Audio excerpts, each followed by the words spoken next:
조시홍도 Kita sudah sampai di Jepang. 생중국조 방호주디 복자여호 또 호주는 Jadi ini pertama kalinya kita ke Jepang dan harus seru-seruan.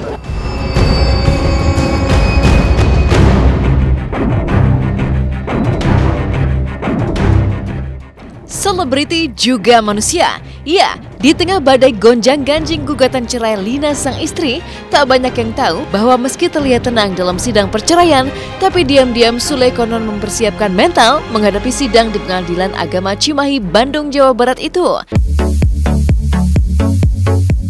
Buktinya, beberapa hari jelang sidang perceraiannya pekan ini, Sule dikabarkan sempat menenangkan diri dengan berlibur ke negara Jepang sambil mengajak anak-anaknya, terutama penyanyi Rizky Febian sang putra sulung, untuk ikut serta.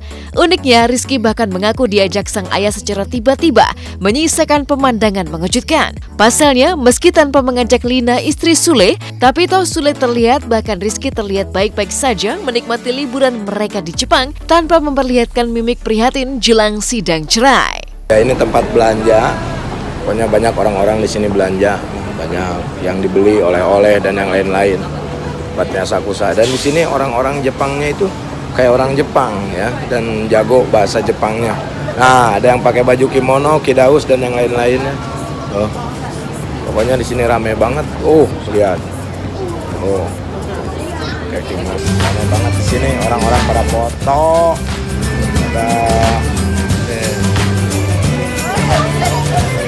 Ada kan?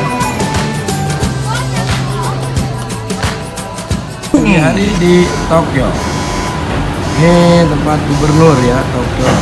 Nah, ini apa? Olimpik.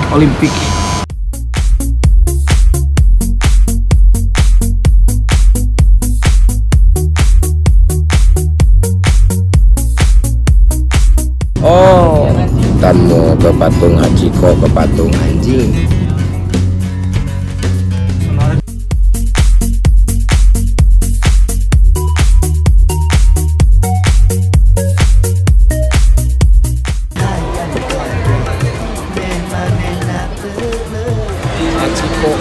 Ajak ke Jepang jalan-jalan.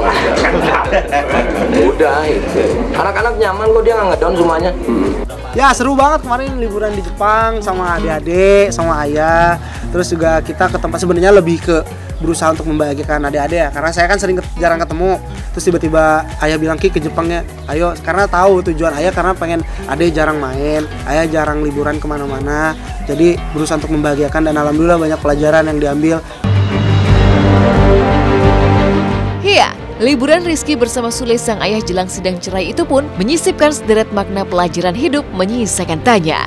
Pelajaran apa yang dituai Sule selama berlibur ke Jepang? Benarkah liburan ke Jepang pertama kali yang dirta Sule tersebut mampu melipur laras Sule hingga tegar menghadapi gugatan cerai sang istri? Entahlah, yang jelas Sule sempat mengaku mendapat pelajaran berharga ketika menyaksikan kebisingan suasana jalanan Shibuya yang terkenal selalu sibuk nyaris 24 jam. Tak pernah sepi berikut ini.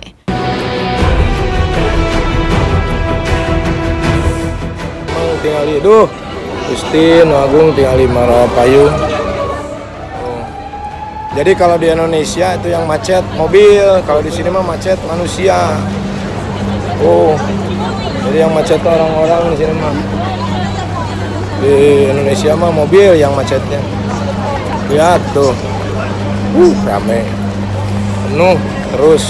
Yang nyebrang, yang mau belanja, yang mau makan dan yang lain-lain. Mantap pokoknya mah. Saya mendapatkan pelajaran di sini. Mudah-mudahan saya kalau kemana-mana bisa jalan kaki. Alhamdulillah lah, maksud saya berarti di sini Iki melihat kalau ayah ada keseriusan untuk memberikan yang terbaik, dan Iki yakin lah mama pun ingin memberikan yang terbaik. Jadi biarkanlah nanti Allah yang memberikan jalan, biarkanlah nanti Allah juga yang memberikan keputusan seperti apa. Kalau saya kan di sini mah hanya sekedar, maksudnya berusaha untuk menjalani yang ada aja gitu. Dan mengejutkan, sekembalinya Sule bersama Rizky Febian dari liburan di Jepang, ayah anak ini tidak hanya menuai ikatan batin yang semakin kuat dan menguatkan, tapi juga sama-sama tegar menghadapi badai dalam keluarga mereka. Buktinya, pasca pulang dari liburan di Jepang, Sule yang selama ini kerap bungkam perihal gugatan cerai sang istri, tiba-tiba angkat suara tentang isi hatinya yang masih ingin mempertahankan perkawinan dengan Lina demi janjinya kepada anak-anak. Mungkinkah selama di Jepang, meski terlihat baik-baik saja, tapi Rizky justru meminta sang ayah untuk mempertahankan rumah tangganya. Yang penting mah terbaik. Saya kan udah bilang kalau masalah itu biarkanlah ayah sama mama, karena semua rumah tangga juga, semua keluarga juga pasti pernah merasakan seperti ini. Tapi kalau untuk Iki pribadi, biarkanlah apapun itu perasaan ataupun apa yang Iki ngomongkan, biarkan Iki yang tahu. Dan Iki pun, bahkan Iki pribadi nggak pernah ngomong sama mereka berdua. Dan Iki lebih baik, saya pengen fokus ke diri saya, karir dulu. Iki santai, dia berkarir terus, berkarya terus. Dia nggak mau tahu tentang urusan orang tuanya, tapi yang pingin dia jangan sampai berpisah. Itu saya memegang amanat itu dari anak-anak semua. Tolong ayah, ini masalah ayah, tapi jangan pisahkan kami sebagai anak. Tolong ayah berjuang bagaimana caranya supaya mama dan ayah jangan sampai berpisah. Itu aja saya. Loh, makanya saya mediasi, saya mau mempertahankan demi anak-anak, demi keluarga. Jadi kalau mau nanyakan, ya silakan yang sama yang menggugat. Iya, buat apa? Karena perpisahan itu dibenci sama Allah Subhanahu wa Ta'ala. Segala masalah itu bisa diselesaikan. Bisa, nggak mungkin enggak. Terkecuali setan yang menggoda iman itu.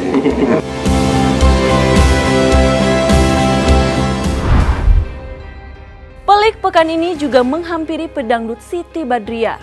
Pasca Syahrini mengungkapkan kekecewaannya atas lagu Siti Badriah yang menggunakan jargon cantik, kini Sibat pun mengungkapkan isi hatinya yang tak menyangka atas reaksi Syahrini. Lantas akankah kekecewaan Syahrini berdampak pada lagu Sibat? Langsung saja kita simak liputannya usai jeda pariwara yang berikut ini.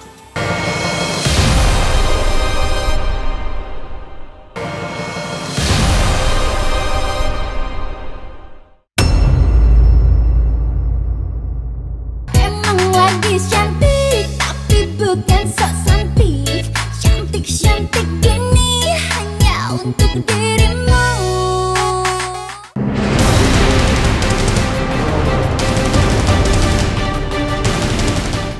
Mengejutkan, ibarat semakin tinggi pohon, semakin kencang pula angin yang meniup. Berkah lagu Cantik Siti Badriah yang sukses mendulang hingga lebih dari 200 juta penonton di dunia maya, pekan ini seolah mendulang blunder panas. Bagaimana tidak, kata-kata cantik dalam lagu Siti Badriah konon tidak hanya dipermasalahkan oleh Syahrini yang mengklaim menjadi pencetus jargon cantik, tapi juga tengah menuai gesekan panas pro dan kontra di dunia maya. Sontak saja, pedangdut yang akrab disingkat namanya menjadi Sibat ini mengutas reaksi. Dituding menjiplak dan memakai jargon cantik Syahrini hingga mendulang berkah viral, Sibat pun tak menyangka jika lagu yang diakui terinspirasi dari seorang selebgram itu bakal menuai masalah.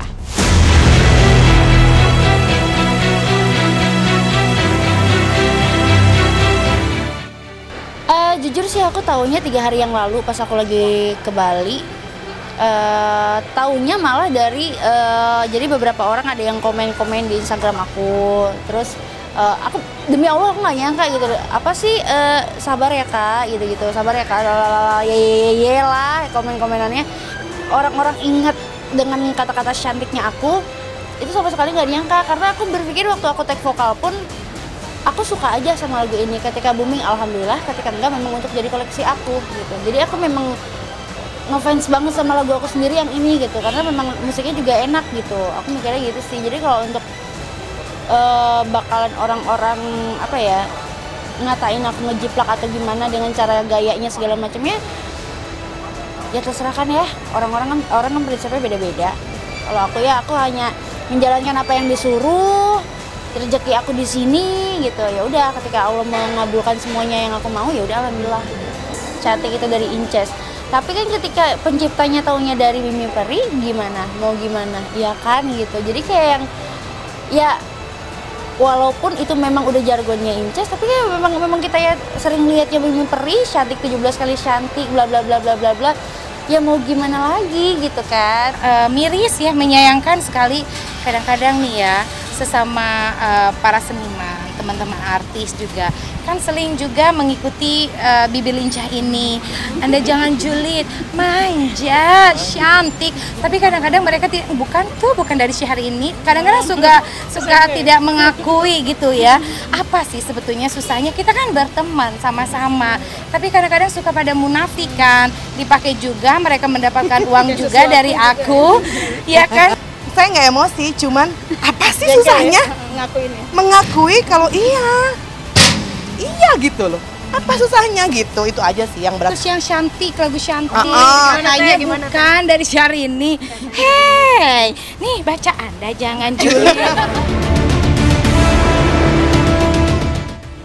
Mau tak mau, tanda tanya pun mencuat.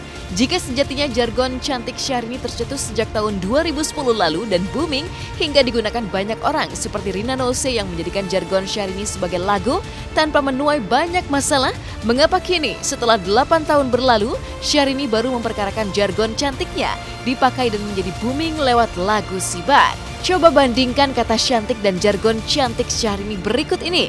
Benarkah lagu Sibat murni mencontek jargon Syahrini agar melejit hingga memancing pihak Syahrini gerah? Maju mundur cantik, mundur lagi cantik. Emang lagi cantik, tapi bukan sok cantik. Cantik gini hanya untuk dirimu. Emang lagi cantik, tapi bukan so cantik. Cantik gini hanya untuk dirimu. Karena orang-orang pasti lebih tahu cantik itu memang jargonnya Syahrini, Teh Syahrini gitu kan. Tapi kan kalau untuk aku bawainnya dengan manja, itu kan memang karakter lagu gitu kan. Kalau aku disuruh sama penciptanya disuruh manjain dikit, rasain dikit, ya aku ngikutin apa kata beliau gitu kan. Karena ini kan untuk kebaikan aku juga lagunya gitu. Syahrini kan selalu udah nggak usah dipikirin gitu. Jadi gini, ini tuh kenapa aku ngomong banyak yang DM ke kita, ke manajemen, ke email. Kenapa nggak dipatenin? Nggak bisa, itu kan kata-kata sehari-hari. Tapi kan gayanya yang dipakai itu maksudnya. Jangan julid kayak lah. Ivan Gunawan aja pakai manja, nggak ada masalah. Kan manja dipakai sama manja hijab, berkah buat orang dia, cari. alhamdulillah. Maksudnya kenapa sih nggak mau mengakui keberadaannya dia gitu? Padahal kita kan sama-sama ini Seniman, di dunia ini seniman. seniman itu aja sebetulnya. Uniknya, pro kontra menyorot jargon cantik di balik lagu Sibat konon kian memanas menyisakan tanya. Gerah tak diakui jargonnya dipakai. Mungkinkah Syahrini akan melakukan aksi tegas yang bakal berdampak pada lagu Sibat yang tengah naik daun? Entahlah, yang jelas diam-diam bahkan pihak Syahrini telah memenjarakan 2 orang haters yang menggulirkan komentar pedas dan penuh kebencian di sosial media. Terserah orang mau bicara apa. Tapi dari dulu dengar, Mbak sabar, harap bertenang, gak usah emosi ya kan. Tapi kalau aku melihat komentar yang di page depan nih, misalkan terlalu terlalu kasar. Sekarang sudah ada undang-undangnya, semua seamarannya di clipping tuh, di capture satu-satu, tidak tahu aja mereka nanti. Ini ada udah 2 orang yang sudah masuk penjara, sudah meminta ampun untuk ini karena berkomentar yang, tapi aku tidak mau publikasikan, kasihan. Pokoknya didoain terus, semoga semuanya baik-baik aja, semoga hubungan aku sama Teteh juga, Teh Syahrini juga baik-baik aja, nggak ada masalah apa-apa. Terus ya udah hilangkanlah pikiran-pikiran negatif gitu ya, didoain aja pokoknya mah, gitu.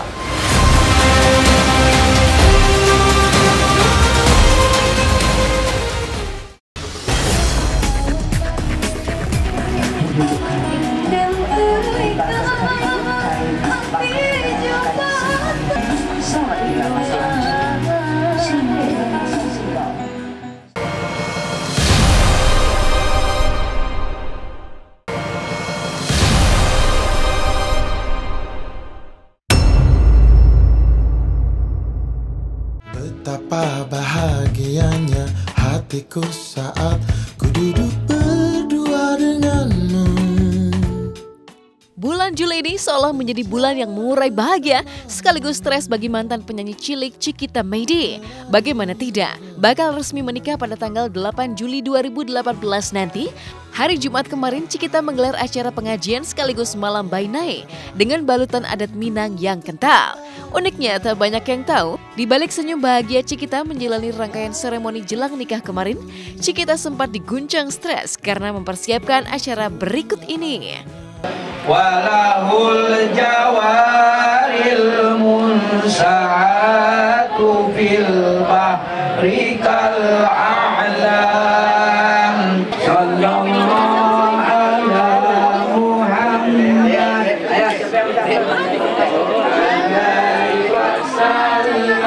Dengan bismillahirrahmanirrahim, 2 hari sebelum menjelang akad dan resepsi disahkanlah tanggal 6 Juli 2018 untuk dilaksanakan pengajian dan malam bainai secara bersamaan. Alhamdulillah banget, padahal kemarin-kemarin tuh sempat diadain apa enggak ya, karena memang banyak keluarga. Kita sih pengantinnya oke, tapi yang koordinasi di belakangnya udah sembraut semua. Dan yang pasti adalah aku di sini cuman udah positive thinking aja deh, semua pasti bakal terlewati gitu kan.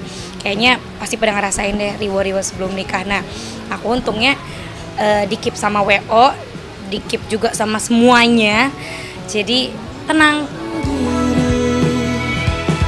Cepat-cepatlah sampaikan kepadaku. Sempat diterpa stres mempersiapkan rangkaian acara pernikahan, tiba di malam bainai, perasaan Cikita seolah tumpah dalam tangis yang mengharu biru. Betapa tidak, di sepanjang rangkaian ritual adat Minang yang dijalani Cikita bersama keluarganya, Cikita tak berhenti menangis menyisakan tanya.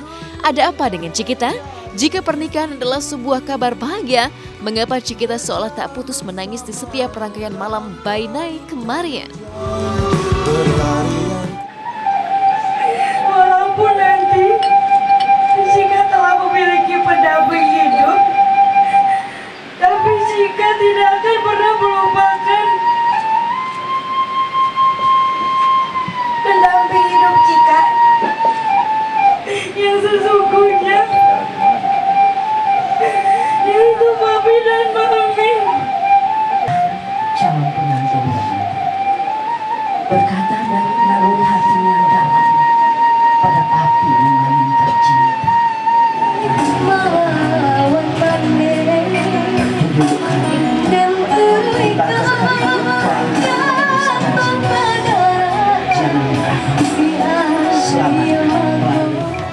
Bila nanti saatnya telah tiba, ku ingin kau menjadi istriku. Aku yang kayak, kayak kemarin masih balita tuh lihat di kuku-kuku sama kampung Najeri Mato yang disanggul ciput, terus tiba-tiba sekarang udah pakai suntiang gitu kan. Apa ya? Aduh, itu sedih banget karena momen perjuangan aku dari pacaran sampai nikah itu nggak gampang. Doain aku ya, semoga nanti akad dan resepsiku lancar. Semoga aku juga menjadi keluarga yang sakinah dan yang pastinya aku bisa menjadi seorang istri buat Indra yang sesuai dengan yang dia mau dan sesuai syariat Islam. Bumi ini sudah seperti neraka, semenjak Fatrah kembali. Tapi pengampunan akan membuat batinmu lebih kuat. Bernard, flush them out.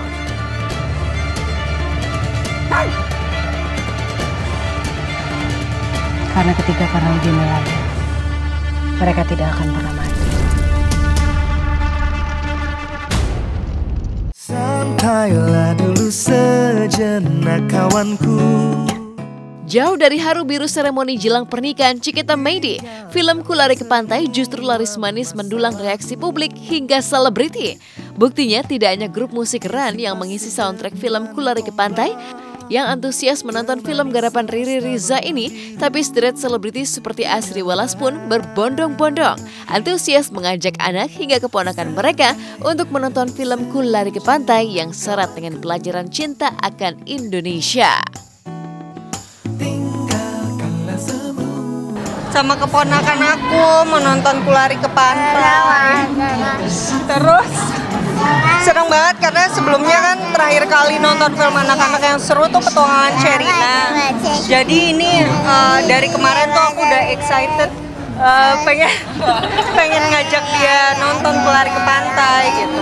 Filmnya menurutku ini memang anak kekinian banget ya. Maksudnya memang kebanyakan memang anak-anak kan sekarang bukannya internasional banget, tapi memang harus belajar banyak bahasa kan gitu. Jadi tapi ada yang kebablasan sehingga akhirnya ngomong sama siapa aja pakai bahasa Inggris kan, termasuk ini nih. Jadi dia tadi lihat ya mami harus pakai bahasa Indonesia ya kemana-mana. Iya kan, memang kalau ngomong bapaknya bahasa Inggris, ngomong sama saya bahasanya Indonesia, tapi sama siapapun kalau ngomongin kita di Indonesia ngomongnya Indonesia lah gitu.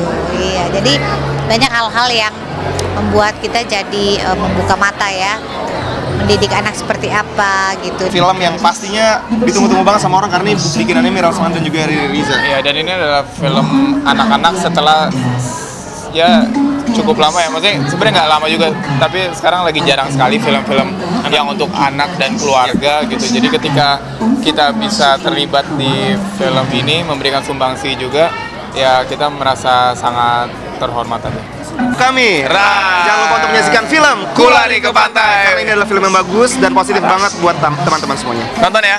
Yo ayo. Film perjalanan yang seru dan tak akan terlupakan. Saya pakai bahasa Inggris kalau di Amerika sana. Lucu. Nama lengkapnya Happy Birthday ya. Sombong. Kamu yang sombong. Ngapain kita ke Bromo? Dari pembuat film anak-anak legendaris Petualangan Sherina, Kulari ke Pantai. Jangan lewatkan. Beta mau renang. Ayo. Pemirsa, usai sudah perjumpaan kita hari ini, saya Jessie Michelle Tumbel mohon pamit undur diri dari hadapan Anda. Saksikan terus Hot Shot setiap hari Jumat, Sabtu dan Minggu mulai pukul 6 pagi waktu Indonesia Barat, tentunya hanya di SCTV, satu untuk semua. Hei kawan, pandanglah ke depan, kau lihat ufuk fajar harapan. Kita hidup dalam persahabatan, kita melangkah menuju